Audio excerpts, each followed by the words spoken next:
Everyone, today we are going to learn more about the dispersion.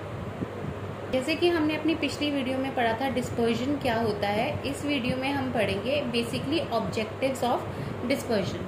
But उससे पहले हम जानते हैं कुछ और डिस्पर्जन के बारे में. डिस्पर्जन को हम डिफरेंट नामों से जानते हैं. हम इसको जानते हैं किस नेम से, वेरिएंस. इसको कहा जाता है स्टडी ऑफ वेरिएंस भी, मेजर ऑफ वेरिएंस. यानी कि डिस्पर्जन का अगर कभी क्वेश्चन आए और वेरिएंस ऑप्शन हो तो हम वेरिएंस को चूज करेंगे. वेरिएंस का मतलब है, जैसे कि आपने पिछली वीडियो में पढ़ा होगा कि हमारा जो डेटा है, हमारी जो वैल्यू है वो एक दूसरे से कितनी वेरी करती है. ठीक है, एक दूसरे से भी और एवरेज जो फिगर है उससे भी कितनी वेरी करती हैं. उसके लिए भी हम वर्ड यूज करते हैं वेरिएंस. दूसरा इसके लिए जो वर्ड यूज किया जा सकता है, हम उसको कहते हैं डाइवर्सिटी. अगर पूछा जाए कि डाइवर्सिटी ऑफ डाटा किसके अंदर स्टडी किया जाता है, तो किसके अंदर स्टडी किया जाता है, डिस्पर्जन के अंदर.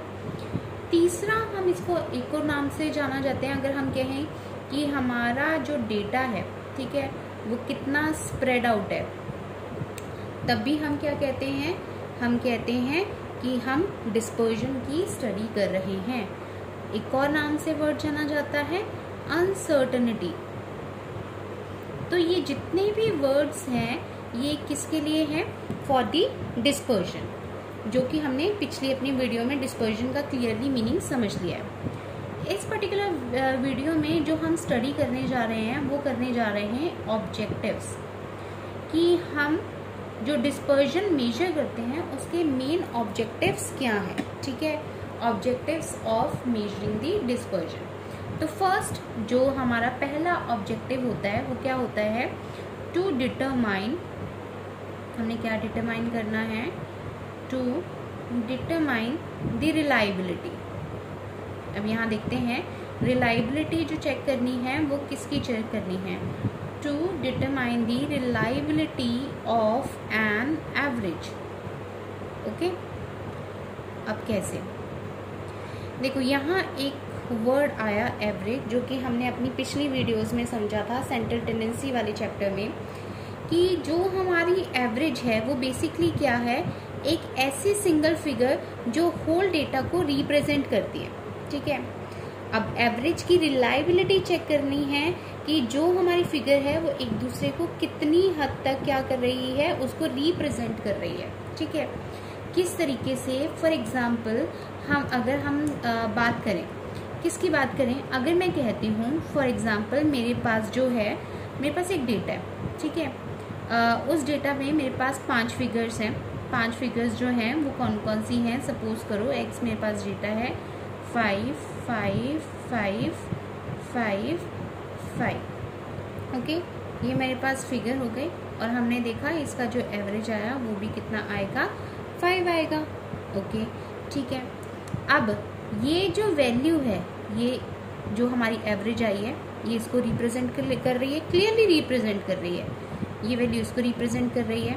यहाँ इन दोनों में कोई डिफरेंस नहीं है, इन दोनों में कोई डिफरेंस नहीं है, इन दोनों में कोई डिफरेंस नहीं है. और एवरेज से भी सारी वैल्यूज एकदम एग्जैक्टली जो वैल्यूज हैं वही हमारी एवरेज है.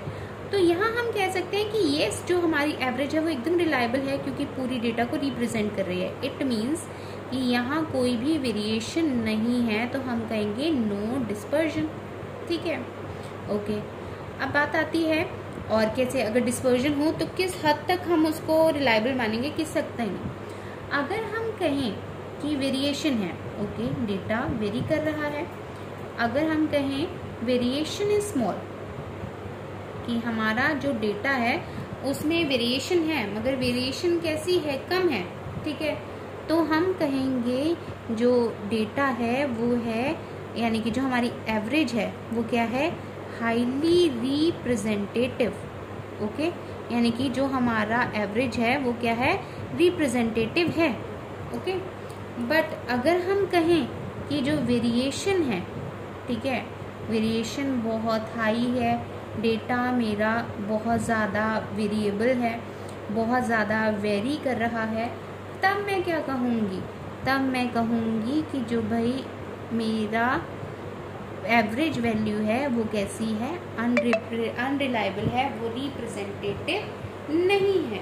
ठीक है, तो यहाँ से पता लग जाएगा कि आपकी जो एवरेज है, ठीक है, वो कितनी रिप्रेजेंटेटिव है। तो इस वजह से हम स्टडी करते हैं। नाउ द सेकेंड, एक और एग्जांपल लेते हैं। अब मैं इसको लिख के नहीं, आपको इस तरीके से समझाती हूँ। सपोज करो आप किसी रेस्टोरेंट में गए, उस रेस्टोरेंट में आपको ये कहा जाता है आपने एक जो है वो पिज़्ज़ा ऑर्डर किया, ठीक है, क्या ऑर्डर किया, पिज़्ज़ा ऑर्डर किया, ओके। उन्होंने कहा ऑन एन एवरेज, ठीक है, ये पिज़्ज़ा आपको 30 मिनट्स में वो डिलीवर कर देंगे, ओके। आपने ये जो है एक फिगर ले ली फॉर द रिलायबिलिटी।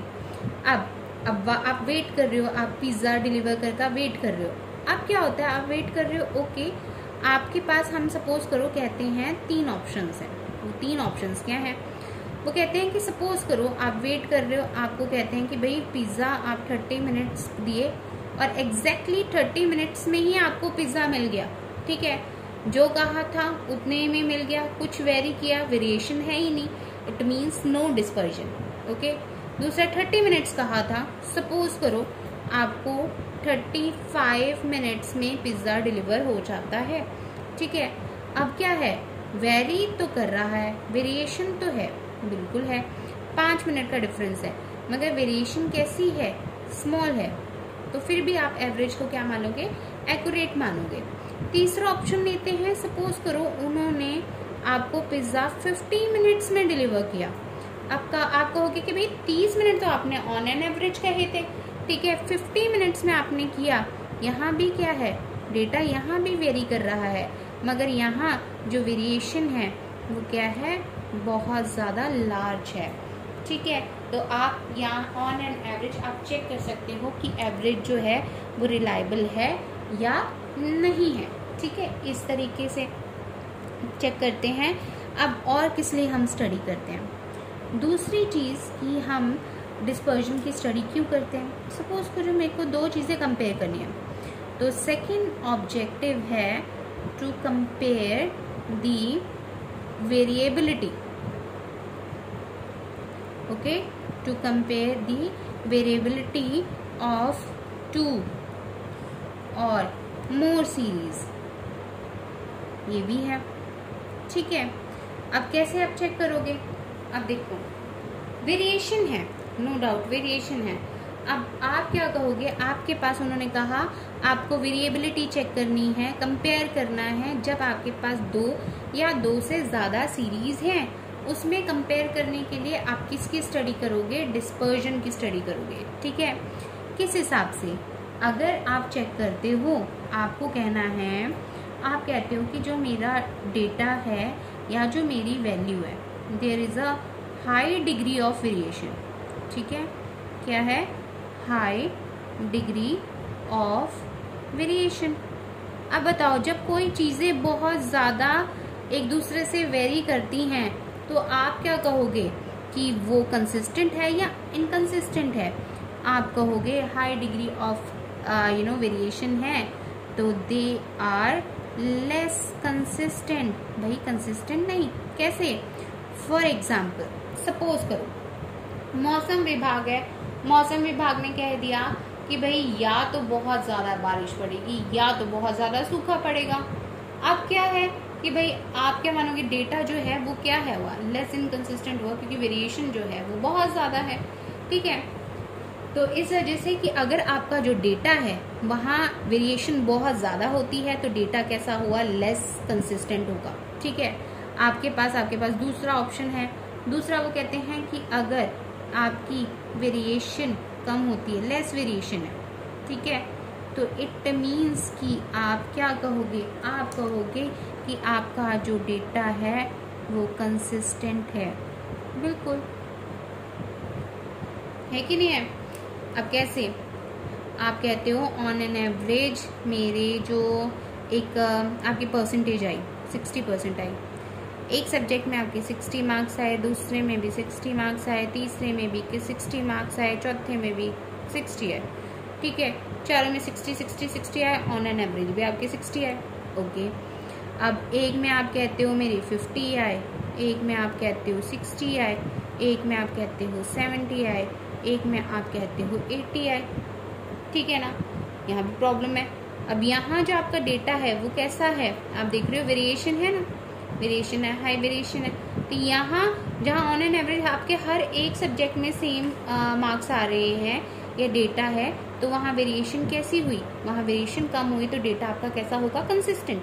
जहाँ वेरिएशन ज़्यादा है वहाँ डेटा क्या होगा, लेस कंसिस्टेंट, ठीक है, यूनिफॉर्मिटी नहीं हुई।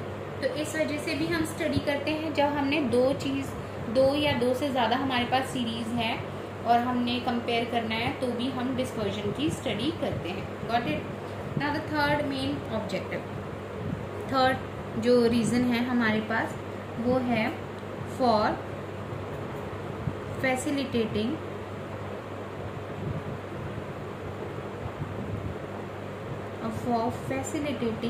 the use of other statistical measures।